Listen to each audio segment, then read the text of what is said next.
오늘은 번제할 어린 양이라는 제목으로 말씀의 은혜를 함께 나누려고 합니다.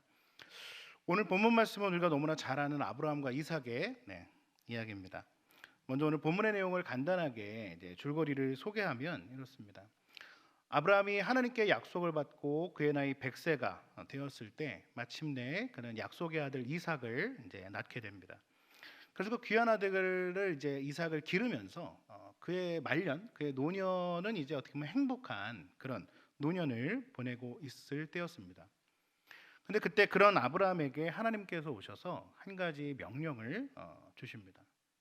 그것은 뭐냐면 그렇게 어렵게 낳은 25년을 기다려서 그의 나이 100세에 낳았던 그 독자 이삭을 하나님께 바치라는 거였습니다.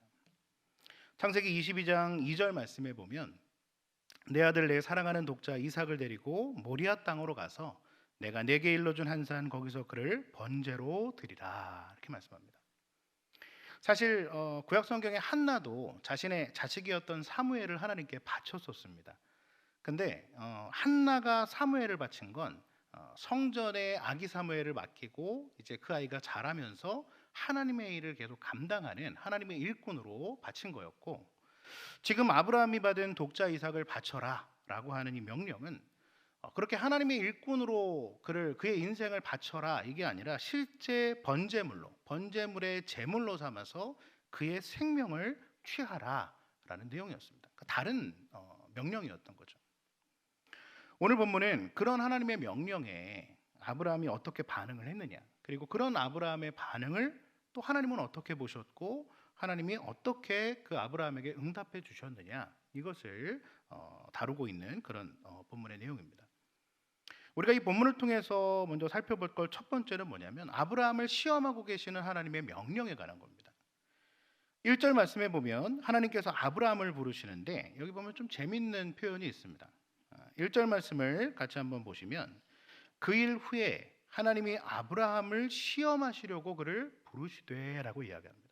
그러니까 하나님이 아브라함을 부르셨는데 그를 왜 부르셨느냐? 그를 시험하기 위해 그를 부르셨다. 성경은 말씀하고 있다는 겁니다. 야고보서 1장 13절에 보면 하나님은 친히 아무도 시험하지 않으신다 이렇게 말씀을 하셨는데 여기서는 아브라함을 시험하시려고 부르셨다니 조금 이해가 안 되는 이상한 점이 있다는 것입니다. 근데 우리가 여기서 기억해야 될 것은 뭐냐면 야고보서에서 이야기하는 시험이라는 것과 지금 이 본문에서 말하는 시험은 서로 다른 거라는 것입니다. 그러니까 야고보서에서의 시험은 뭐냐면 사람을 죽음으로 끌고 가는 그런 유혹을 이야기하는 겁니다. 혹은 그 사람의 내면에 있는 그 욕심으로부터 미혹시키는 것, 그러니까 인간을 파멸의 길로 이끌어가는 것이 바로 야고보서에서 이야기하는 시험이고, 그렇다면 하나님이 왜 우리를 죽음으로 이끌어 가시겠느냐라는 겁니다. 하나님은 사랑의 하나님이시고 모든 사람을 구원하기를 원하시고, 그래서 하나님께서 독생자 예수 그리스도를 이 땅에 보내시면서까지 우리를 사랑하셨는데 그런 하나님께서 왜 우리를 죽음으로 이끌기 위해서 유혹하고 미혹하시겠느냐 하면 그렇게 시험하는 분이 아니라는 것입니다. 오늘 본문에 나타나는 이 아브라함을 시험하는 이 시험은 그런 죽음으로 이끌어가는 유혹이나 미혹을 이야기하는 것이 아니라는 거죠. 그럼 이 시험은 어떤 시험이냐? 창세기 22장 1절의 이 부분을 아가페 쉬운 성경의 번역에서 보면 이렇게 번역을 합니다.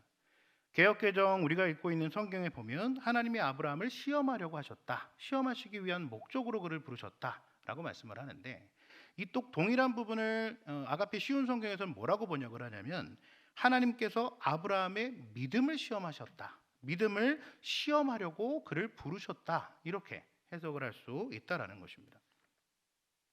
그러니까 하나님께서 지금 시험하고 계신 건 뭐예요? 믿음을 시험하고 계시다는 겁니다. 아브라함의 믿음을 시험하고 계시다. 아브라함이 가진 믿음이 제대로 된 믿음이냐? 정말 아브라함이 하나님을 사랑하고 있느냐? 아니면 그냥 말로만 사랑한다 그렇게 고백을 하고 있는 것은 아니냐? 자, 하나님이 원하시는 건 그 아브라함이 가진 믿음이 과연 진짜냐? 이것을 지금 원하신다는 것입니다. 우리가 신앙생활을 하다 보면 말로 많이 사랑을 고백하지 않습니까? 말로는 사랑한다, 찬양한다, 내게는 하나님밖에 없다. 좀 전에도 우리가 한 20분 가량을 찬양을 했는데 그 찬양의 내용들을 돌아보면, 그 가사의 내용을 돌아보면 우리가 평상시 하지 못했던 그런 하나님에 대한 사랑과 감사의 마음을 우리의 입술로 우리는 막 이렇게 고백하며 찬양한다는 것입니다. 실제로 성경에서도 예수님의 제자들은 예수님을 보면서 그들의 사랑을 어떻게 고백을 했냐면, 모두가 주님을 버려도 나만은 어떻게 하겠다? 결코 주님을 버리지 않을 겁니다. 내가 주님과 함께 죽을지언정, 내가 당신과 죽겠습니다. 내가 설령 주님과 함께 죽을지언정 주님을 부인하지는 않겠습니다. 베드로의 고백이었고, 또 그 베드로와 함께 있었던 그 자리에 있던 모든 제자들이 이 베드로의 고백을 함께 주님께 고백했다. 그날 밤 그렇게 고백했다, 성경은 말하고 있다는 것입니다. 아마 이 자리에 있는 저와 여러분, 우리 한미래 성도님들도 아마 이런 고백들이 지금 우리 안에 있는 고백일 것입니다. 적어도 그 고백을 주님께 드리던 그날 밤 그 제자들의 마음은 여러분 가식이 아니라 진심이었을 겁니다. 정말 진심으로, 정말 내가 주님과 함께 죽을 각오를 하고 있고 내가 평생을 주님을 따라가며 결코 배신하지 않을, 부인하지 않을 그런 확신을 가지고 그들은 주님께 자신의 믿음을 고백한 겁니다. 그 사랑을 고백한 겁니다. 자, 그런데 그날 밤 그렇게 주님께 사랑을 고백하고 평생의 헌신과 순종과 충성을 헌신했던 그 밤, 주님이 잡혀갔을 때 어떠한 모습이 뒤따랐느냐? 주님과 함께 죽은 제자가 단 한 명도 없었다는 겁니다. 그들은 닭이 3번 울기도 전에, 예수님께서 이미 말씀하셨다시피 닭이 3번 울기도 전에 그 모든 제자들이 다 주님을 모른다 부인하고 주님을 떠나갔다는 것입니다. 사랑하는 성도님들, 바로 그것이 우리 연약한 자의 모습이라는 겁니다. 내 상황이 좋을 때, 내가 누리고 있을 때, 그리고 내가 하나님의 은혜 가운데 지금 살아가고 있다, 이것이 우리 안에 느껴질 때 우리는 그 하나님께 감사하며 하나님 앞에 우리의 찬양을 올려드린다는 겁니다.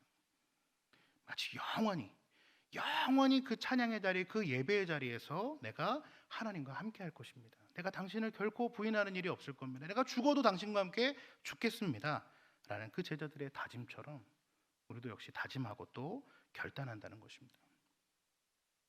하지만 조금만 어려움이 닥쳐도 그 제자들의 모습처럼 우리도 주님을 버리고 우리도 도망가 버린다는 것이죠.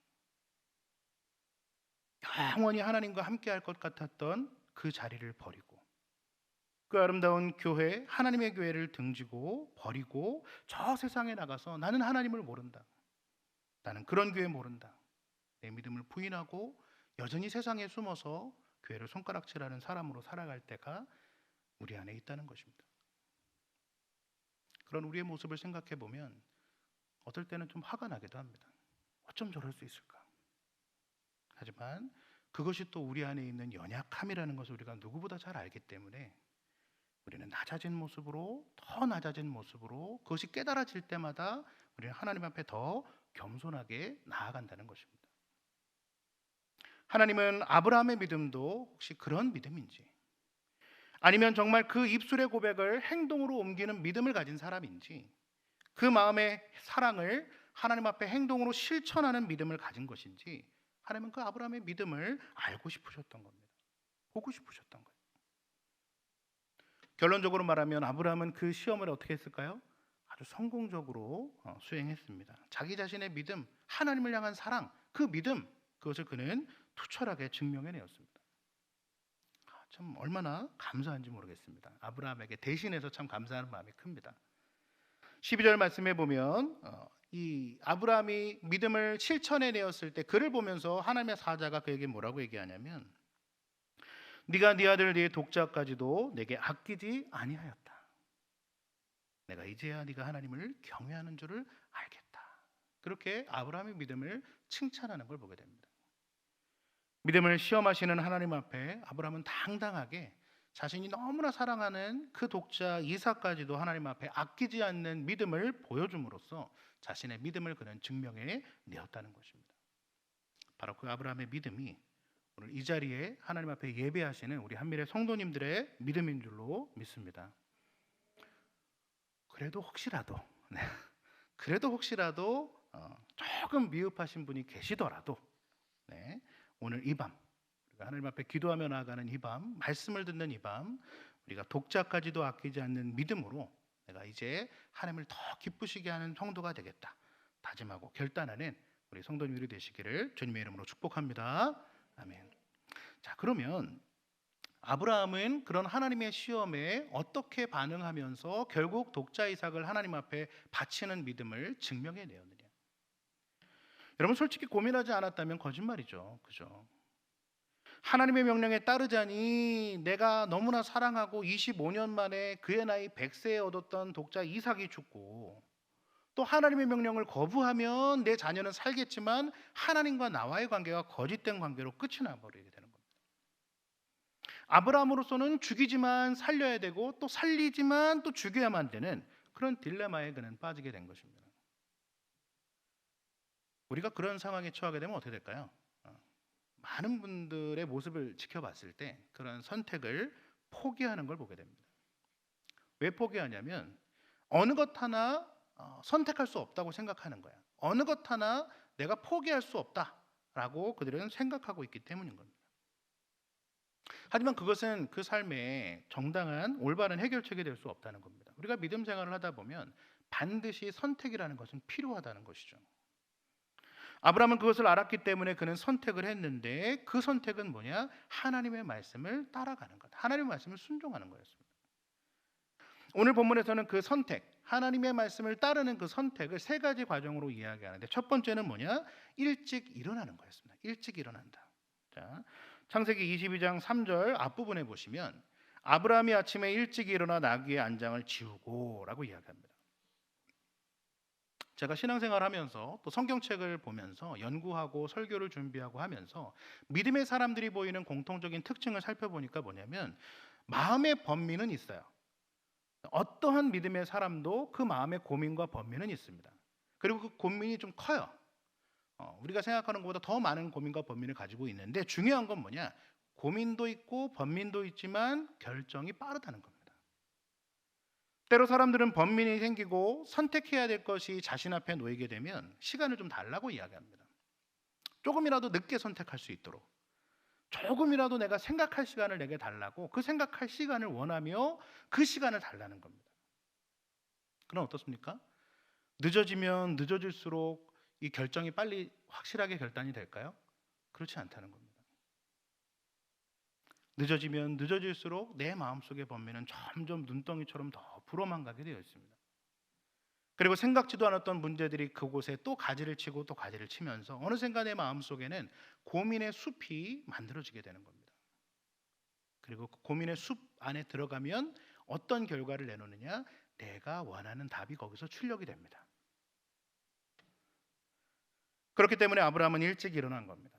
더 고민하지 않고, 더 갈등하지 않고, 더 이 고민의 숲을 더 키워나가는 것이 아니라 어떻게? 하나님이 주신 명령을 그대로 내가 순종하겠다.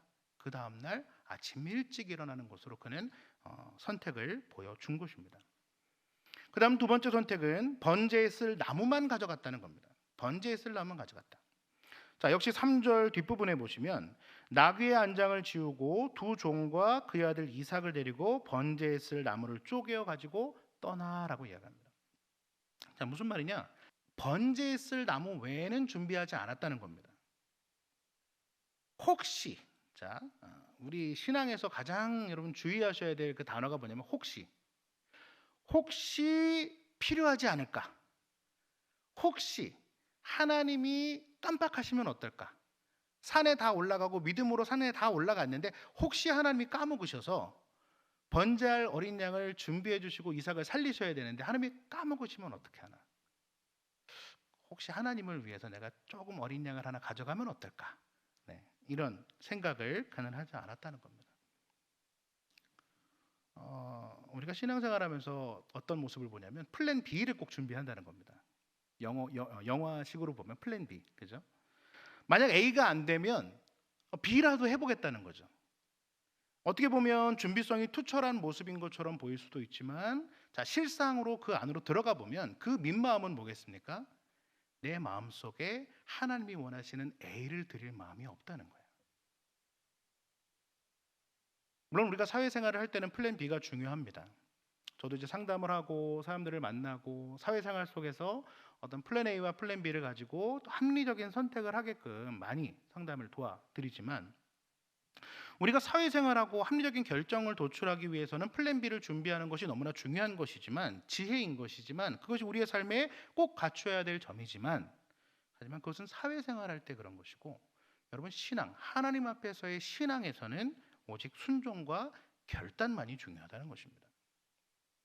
아브라함은 그것을 알았기 때문에 혹시라도 자신이 하나님이 말씀하신 재물, 하나님이 원하시는 A는 뭐냐면 이삭인데, 그 이삭이 아니라 혹시 모를 상황에 대비해 또 다른 어린 양을 준비하게 되면 마지막 순간 산 꼭대기까지 올라가는 건 믿음으로 올라가지만, 마지막 순간에 칼을 찌르기 전에 이삭과 자신이 준비한 어린 양 사이에서 갈등할 자신을 알았기 때문에 그는 그것을 준비하지 않았다는 것입니다. 우리는 가끔 인정하려고 하지 않습니다. 하나님은 너무나 명확하게 우리에게 말씀하고 계세요. 우리가 스스로 알아요. 모른다고 말씀하지 마십시오. 압니다. 근데 우리는 뭐라고 얘기하냐면 모르겠어 라고 이야기합니다. 하나님의 뜻을 모르겠어. 내가 잘못 들었을 거야. 하나님이 주시는 그 말씀을 우리는 거부한다는 것입니다. 그래서 하나님이 원하시는 건 옆에 조그만 어린 양을 갖다 놓고 계속 기도하면서 그 어린 양을 하나님께 띠미는 겁니다. 하나님 이거죠? 아니야 이거야. 이거죠? 그 다음 또 기도하면서 계속 우리는 하나님께 그 플랜 B를 내미는 거죠. 어린 양을 내미는 겁니다. 소위 말하는 답정너죠. 이미 답은 정해져 있는 모습으로 하나님 앞에 기도하며 나아갈 때가 너무나 많다는 것입니다. 안타까운 건 그런 분들이 왜 또 이렇게 끈기는 많은지, 어느 정도 하다가 하나님의 뜻을 깨닫고 돌아오면 좋겠는데 그런 분일수록 그렇게 끈기가 좋으세요. 끝까지 하나님 앞에 답을 디미는 겁니다. 나중에는 스스로 만든 답에 취해서 그걸 하나님의 뜻이다라고 우기며 나아간다는 것을 보게 되는 겁니다. 아브라함은 그렇게 하지 않았죠. 그는 번제에 쓸 나무만 준비하고 하나님이 정확하게 지정해 주신 번제물 이상만을 데리고 그는 대체할 어린 양을 준비하지 않았어요. 바로 그것이 아브라함이 보이고 있는 두 번째 믿음의 모습이라는 겁니다. 마지막 세 번째 이 아브라함이 보여주는 믿음의 모습은 무엇이냐? 하나님이 말씀하신 곳, 하나님이 일러주신 그곳을 향해 그는 달려갔다는 것입니다. 하나님이 일러주신 곳이 무엇이냐? 말씀해 주신 곳, 모리아 땅에 있는 한 산, 즉 하나님의 말씀을 따라 그가 그 이삭과 함께 나아갔다는 것입니다. 사랑하는 성도님들, 하나님이 말씀하시는 곳으로 나아가는 우리 성도님들이 되시기를 축복합니다. 아멘. 내가 생각하는 곳이 아니라 하나님이 말씀하신 곳, 내가 원하는 것이 아니라 하나님이 내게 일러주신 것, 자, 그것이 우리의 목표가 되어야 되고 우리의 삶의 정답이라는 것입니다. 고민할 수 있죠? 아니요, 고민해야 됩니다. 고민은 우리가 살아있다는 증거고 우리가 하나님 앞에 참 연약한 존재구나라는 걸 보여주는 게 고민이에요. 그러니까 고민은 하셔야 돼요. 고민하는 것이 부끄러운 것이 아니라, 부끄러운 건 뭐냐면 고민하려 하지 않는 것, 자기 뜻대로 하려는 것, 그게 부끄러운 것이고, 고민해도 엉뚱하게 행동하는 것이 부끄러운 것입니다. 우리가 우리 자녀에게 보여줘야 될 모습은 뭐냐면 그렇게 부끄러운 모습이 아니라 우리가 정말 하나님 앞에 연약한 존재로 고민하는 모습을 우리 자녀에게 보여줘야 된다는 겁니다. 왜 삶의 어려움이 내 안에 닥쳤을 때 그 부모가 어떻게 고민하는지, 그리고 그 고민 때문에 어떻게 하나님 앞에 나아가 기도하는지, 그리고 그 기도를 통해서 받은 응답을 가지고 어떻게 결단하며 나아가는지, 그리고 하나님이 그 결단을 어떻게 보시고 그 부모의 삶에 응답해 주시는지, 우리 자녀들은 바로 그러한 것을 볼 자격이 있다는 겁니다. 또 우리 부모들은 그런 것을 보여줄 의무가 우리에게는 있는 것입니다. 그게 성경에서 이야기하는 진정한 신앙 교육의 모습이라는 것입니다. 우리의 자녀들이 고민하는 부모를 보고 그 고민하는 결과 기도하는 모습을 보고, 그리고 마침내 하나님의 응답을 가지고 강단 있게 나아가는 그 부모의 모습을 볼 때 그 아이가 어떠한 삶을 살아가겠느냐? 아마 그 자녀도 고민하는 삶을 살겠죠. 그리고 고민이 있으면 하나님 앞에 나와 여러분처럼 기도하겠죠. 그리고 그 기도의 응답을 가지고 확신에 차서 저 문을 나갈 것이고, 그들은 세상 가운데 하나님의 응답을 가지고 승리하는 삶을 살게 될 것입니다. 왜? 그들의 부모가 그렇게 보여줬기 때문에, 그 부모의 삶을 하나님이 책임져 주셨기 때문에 그 자녀들이 그렇게 살아갈 수 있는 겁니다. 오늘 이 자리에 오신 우리 성도님들의 자녀들이 그러한 자녀들이 되기를 주님의 이름으로 축복합니다. 아멘. 그죠. 그러려면 어떻게 되겠죠? 먼저 우리가 결단해야겠죠. 우리가 먼저 기도하는 모습으로 하나님 앞에 고민을 하지만 하나님께 모든 것을 맡기는 모습으로 나아가야 될 것입니다. 아브라함은 고민했고 결단했습니다. 그리고 마침내 그날 아침 일찍 일어나 번제에 쓸 나무를 쪼갰고 그것을 이삭에게 들려서 이삭을 데리고 떠납니다. 그것이 아브라함의 모습이에요. 동시에 우리가 기억해야 되는 사람이 있죠. 누굽니까? 아브라함과 함께 산에 올랐던 이삭의 모습입니다. 오늘 본문의 주인공은 사실 두 사람입니다. 드리는 자 아브라함, 그리고 바쳐지는 자 이삭. 이 두 사람이 공동 주연입니다. 이삭이 중요한 이유는 첫 번째, 그의 나이 때문에 그렇습니다. 정확한 나이는 알 수 없겠지만 이삭의 나이는 이때쯤 적어도 15세에서 17세 정도가 되지 않았을까? 많은 분들이 이제 생각을 해봅니다. 우리식으로 따지면 사춘기 나이죠. 중2에서 중3 정도 된다고 보시면 됩니다. 딱 이것만 들어도 어떤 상태인지 아시겠죠? 그 사춘기 나이에 하나님은 그 아이를 제물로 바치라고 이야기하시는 겁니다. 차라리 태어나자마자 애가 아빠를 거부할 수 없을 때 바치라고 하면 그나마 좀 이해가 되는데, 사춘기 아이, 정상일 때도 힘든데 사춘기 아이를 어떻게 바칩니까, 여러분? 사춘기의 특징이 무엇입니까? 반항입니다. 아라고 말하면 어라고 받아들이고, 야 그러면 주먹으로 때리려고 하고. 여러분도 이미 겪어보셨으니까 잘 아시지 않습니까? 그러니까 산술적으로 따지면 115세, 117세가 되는 할아버지 아브라함이 15세, 17세 이제 막 혈기왕성한 그 사춘기의 아이를 잡아서 묶어서 나무단 위에 올려놓고 찔러야 되는 상황이 되는 겁니다. 여러분이 믿으실지는 모르겠지만 제가 이삭 얘기를 준비하면서 생각해 본 건 뭐냐면, 제가 중3인가 고1 때쯤 팔씨름으로 저희 아버지를 이겼습니다. 아버지가 져주셨을 거다라고 말씀하시는 분들도 계셔도 저도 그런가 많이 고민을 해봤는데 그냥 제가 이겼어요. 그때 당시에 제가 이제 지금 같은 체격은 아니었지만 제가 이제 키는 좀 작았는데 160 정도였던 것 같아요. 160이 안 됐던가? 근데 제가 그때 농구를 굉장히 좋아하면서 그때 한 10cm인가가 확 커졌던 때가 있었거든요. 이제 농구를 잘 모르시는 분은 모르겠지만, 농구 이렇게 골대 밑에서 이제 사람들이, 키 큰 사람들끼리 센터라고 해가지고 모여서 막 몸싸움을 하면서 공을 빼앗는 그런 어떤 역할이 있습니다. 제가 한 160 정도 되는데 그때 같이 농구하던 그 형들이 185, 큰 분들은 190 막 이 정도 되는 아저씨들도 있고 막 대학생 형들도 있고 그랬거든요. 근데 믿으실지 모르겠지만 골대 밑에서 몸싸움을 하면 저한테 다 튕겨져 나가는 거예요. 그래서 그때 제 별명이 뭐였냐면 짐승이었습니다. 근육이 덕지덕지 붙은 짐승이 아니고 그냥 너무 날뛴다 그래가지고 그만큼 이제 힘이 있었다는 거겠죠. 제가 부끄럽지만 왜 그런 얘기를 하냐면, 잘 먹고 운동 좀 좋아하고 그리고 좀 저처럼 통뼈인 아이들이라면 적어도 사춘기 아이 때 성인 한두 명 정도는 찜쪄 먹는다. 그걸 좀 제가 제 몸으로 증명해 드리는 겁니다. 그러니까 이 이삭이 마음만 먹었다면 사실 다 늙은 아브라함을 제끼는 건 그렇게 어려운 일이 아니라는 것이죠. 지금 상황은 110살이 넘은 할아버지가 이제 그 사춘기 아들을 밧줄로 묶고 있는데, 자기가 메고 올라온 나무 위에 묶인 자신을 또 들어 올리고 손에 칼을 치고 내려치려는 순간입니다. 그럼 할아버지 아빠를 이길 힘도 그 아이에게는 있고, 그리고 이 상황이 뭔지도 모를 바보 천치가 아닙니다. 그런데 어떻습니까? 힘도 있고 바보 천치도 아닌데 이삭이 보이는 모습은 뭐냐면, 성경상에서 이 긴박한 상황 가운데 이삭이 하는 행동이 나오질 않아요. 이삭이 지금 이 상황에 대해서 몰랐느냐? 여러분 생각해 보면 아브라함의 행동은 처음부터 이상했습니다. 제사하러 가자고 하면서 제사에 가장 열심히 했던 이 아빠 아브라함이 가장 중요한 제사를 위해서 꼭 필요한 것을 가져가지 않아요. 제사의 가장 중요한 것이 무엇입니까? 제물로 바칠 어린 양이에요. 피 흘림이 없으면 제사함이 없다. 그러니까 제사에서 가장 중요한 건 피를 흘리는 제물이 가장 중요한 것인데, 지금 아브라함이 챙기고 있는 건 뭐냐면 불도 있고 나무도 있고 제물을 찌를 칼도 있고 그 제물을 드릴 제사장, 아빠, 본인도 있는데 제물만 없는 거예요. 그래서 물어봅니다. 22장 7절에 보면 이삭이 아브라함에게 뭐라고 묻냐면, 아니 불과 나무는 있거니와 번제할 어린 양은 어디 있습니까?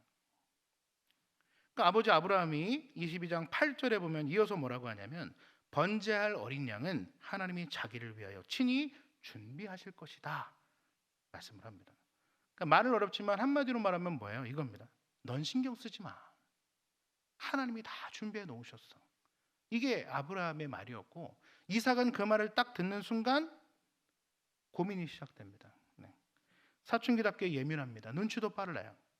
제사는 해야 되는데 산에 올라가는 건 아버지와 자신이고 자신이 나무를 들고 메고 가고 있고 그 다음에 아버지 손에는 불도 있고 칼도 있어요. 자, 다 있는데 다 역할이 있는데 나무는 단을 쌓아야 되고 칼은 찔러야 되고 또 뭐예요? 이제 불은 이제 태워야 되는 다 역할이 있는데 이삭만 역할이 없어요. 그 영특한 이삭이 아마 자신이 재물이라는 사실을 눈치채지 않았을까. 죽을 걸 알았을 겁니다. 하지만 그것을 알고 눈치를 챘음에도 불구하고 이삭은 묵묵히 그 길을 따라 올라갑니다. 등에 나무짐을 지고 그 험한 산길을 올라가요. 마치 갈보리 산을 오르는 그 예수님의 모습처럼 자신의 운명을 알고 있으면서도 그 길을 그는 묵묵히 따라 올라갑니다. 왜 이삭이 이런 선택을 했을까? 힘으로 이겨내고 도망칠 수도 있었을 겁니다. 싫다고 반항하면서 내가 왜 하나님이 당신에게 준 그 명령을 내가 왜 그것을 위해 내가 죽어야 되느냐? 그렇게 반항하면서 늙은 아버지 마음에 상처를 줄 수도 있었지만 이삭은 그렇게 하지 않았습니다. 제가 이삭의 모습을 묵상하며 왜 이삭이 이런 선택을 했을까 고민을 해보는데 답은 하나밖에 없는 거야. 그가 보아왔던 모습, 그가 보아온 아버지의 삶이 무엇이었을까? 그 아버지가 이야기하는 걸 그대로 순종하고 그냥 그것을 따라갈 정도의 모습을 아버지 아브라함이 그에게 보여준 것입니다. 아브라함의 믿음 생활, 고집스럽게 지켜왔던 하나님 제일주의의 삶, 하나님의 말씀을 기준 삼고 하나님의 말씀으로 응답을 받았던 삶. 그래서 25년을 기다렸고 그 응답으로 태어난 것이 바로 자기 자신이었기 때문에 누구보다 아브라함의 그 믿음의 삶이 어떠한 삶이었는지를 이삭은 누구보다 더 잘 알았다는 것이죠. 그렇기 때문에 그는 그 아브라함의 믿음을 보고 자신의 믿음을 성립하고 아브라함처럼 믿음으로 순종하는 삶이 되었다는 것입니다. 물론 그 아브라함의 길이 쉬운 길은 아니었습니다. 75세의 고향을 떠나야 됐고 100세까지 아들을 기다리는 그 25년의 삶이 얼마나 힘들고 어려운 고통과 인내의 삶이었을까. 하지만 그 인내는 결국 하나님이 주시는 승리로 아름답게 맺어졌다는 것입니다. 그것을 보았기에 들었기에 자신이 그 응답이었기에 이삭은 자신의 부모를 믿고 또 그 부모의 삶에 응답하셨던 아브라함의 하나님을 믿고 제물로서의 선택을 그가 하게 되었다는 것입니다. 그렇게 아브라함의 믿음과 결단, 또 이삭의 믿음과 순종, 그러한 제사의 결과가 무엇이냐? 자, 13절 말씀입니다. 우리 마지막으로 13절 한 목소리를 함께 읽어보겠습니다. 자, 시작. 아브라함이 눈을 들어 살펴본즉 한 순양이 뒤에 있는데 뿔이 수풀에 걸려 있는지라 아브라함이 가서 그 순양을 가져다가 아들을 대신하여 번제로 드렸더라. 아멘. 사랑하는 성도님들, 하나님은 이미 우리의 삶에 순양을 준비하고 계시는 줄 여러분 믿으시기를 바랍니다. 이삭이 찾았던 번제할 어린 양은 어디 있느냐? 그 번제할 어린 양. 그리고 아브라함이 믿었던 하나님께서 이미 준비하실 것이다 라고 말했던 번제할 어린 양은 이미 그 산에 준비되어 있었다는 것입니다. 이미 준비된 번제할 어린 양, 그 번제할 어린 양을 언제 우리가 맞닥뜨리게 되느냐? 믿음으로 순종하고 오직 하나님만 바라볼 때. 그래서 내가 귀하지만 너무나 귀한 독자까지도 우리가 하나님 앞에 내어놓을 때 오직 하나님만이 내 삶의 주인이시고 내 삶의 최우선이라는 것을 내가 인정하며 하나님 앞에 고백할 때 바로 그러한 자의 눈앞에 이 번제할 어린 양, 그 순양이 예비된 순양이 발견된다는 것입니다. 바라기는 오늘 이 밤이 우리가 하나님 앞에 그러한 우리의 믿음을 고백하는 시간, 그래서 우리의 삶에 우리 안에 있는 독자, 그 아브라함의 독자 이삭처럼 우리가 하나님보다 더 중요하게 생각할 수도 있었던 것들, 그런 우리의 독자 이삭을 하나님 앞에 내어놓겠습니다. 다시 한번 다짐하고 결단하며 그 결단 앞에 하나님이 오늘 우리의 삶을 위해 우리의 인생을 위해 준비해 놓으신 그 순양을 기도 가운데 발견하실 수 있는 그런 귀하고 은혜로운 기도의 밤이 되시기를 주님의 이름으로 간절히 바라고 축복합니다. 아멘.